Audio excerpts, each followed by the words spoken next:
Hi అండి. Hello! అందరికీ నమస్కారం. మా బుజ్జమ్మకి భోగి రోజు భోగి పళ్ళు వేశామండి.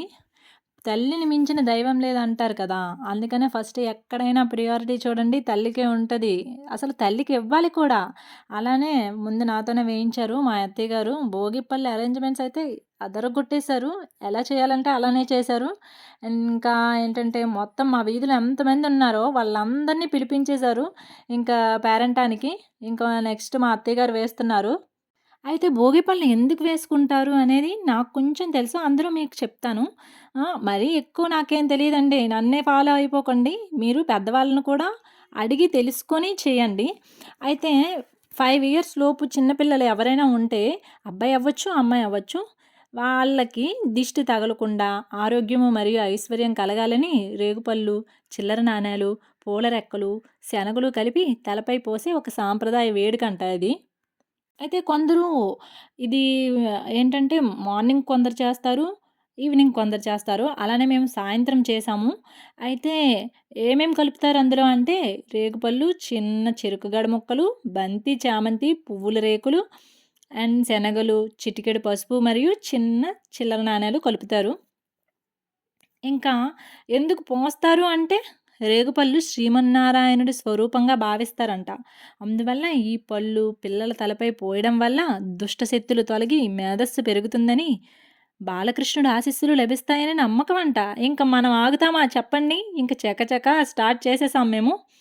ఇంకా ఈ రేగుపళ్ళు పోయడంలో చాలా యూజెస్ అయితే ఉన్నాయండి. ఏంటంటే చిన్న పిల్లలకు నరదృష్టి, గృహని గ్రహ పీడ నివారణ కలుగుతుందంట. తల పై భాగంలో బ్రహ్మరంధ్రం ఉంటుందంట. భోగి పండ్లను పోసి దాన్ని ప్రేరేపితం చేస్తే పిల్లల్లో జ్ఞానం కూడా పెరుగుతుందంట.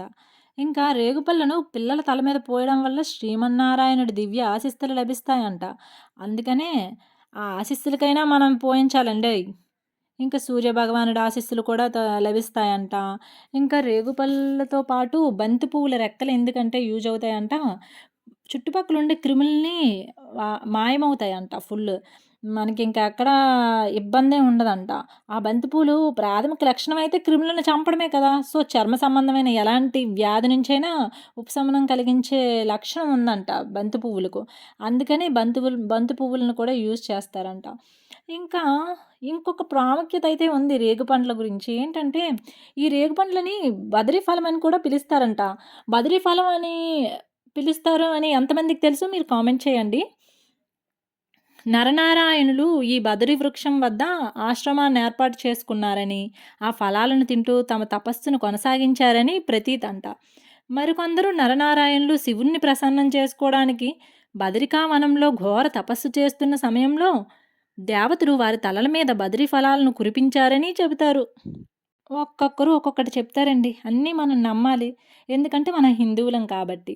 దక్షిణ భారతదేశంలో సంక్రాంతి నాటికి ఈ రేగుపళ్ళు అందుబాటులోకొస్తాయంట. ఆనాటి సంఘటనకు ప్రతీకగా పిల్లలను నారాయణుడిగా భావించి భోగి పండ్లను పోసే సంప్రదాయం వచ్చిందని అదొకటి.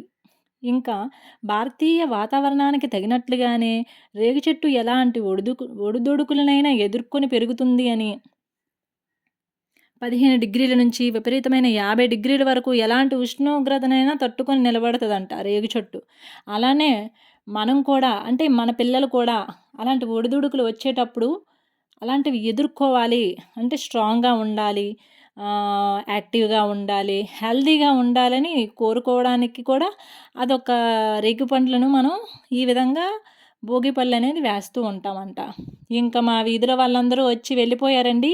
ఫైనల్లీ మా ఆయన నేను కూడా వేస్తాను. నన్ను మాత్రం మీరందరూ పిలవలేదు. నన్ను సైడ్ చేసేసారు మీరు ఆడవాళ్ళందరూ అనంటే ఫైనల్లీ మా ఆయనతో వేయించాను చూడండి.